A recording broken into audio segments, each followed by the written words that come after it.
বরিশালের আওয়ামী লীগের উপদেষ্টা মণ্ডলীর সদস্য ও ঝালকাঠি ২ আসনের সাবেক সংসদ সদস্য আমির হোসেন আমুর বাসভবন গুড়িয়ে দেওয়া হয়েছে। একই সঙ্গে নিয়ে যাওয়া হয়েছে ভবনটির মূল্যবান সামগ্রী।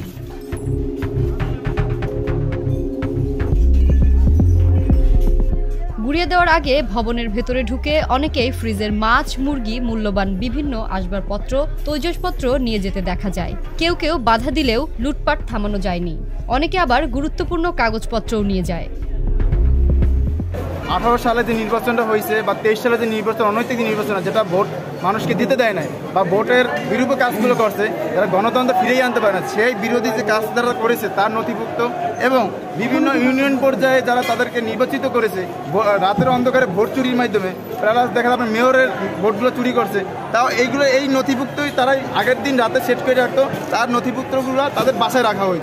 এখানে তার আরও দোষর আছে, দোষরদের সব লিস্ট এখানে। বৃহস্পতিবার রাত ২টার দিকে বুলডোজার দিয়ে ভবনটি গুড়িয়ে দেয় বিক্ষুব্ধ ছাত্র জনতা।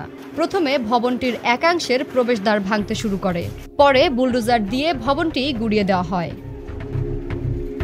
এর আগে রাত ১২টার দিকে নগরীর কালিয়াবাড়ি রোডের সেরনিয়াবাদ সাদিক আবদুল্লার বাসভবন ধ্বংস করা হয়।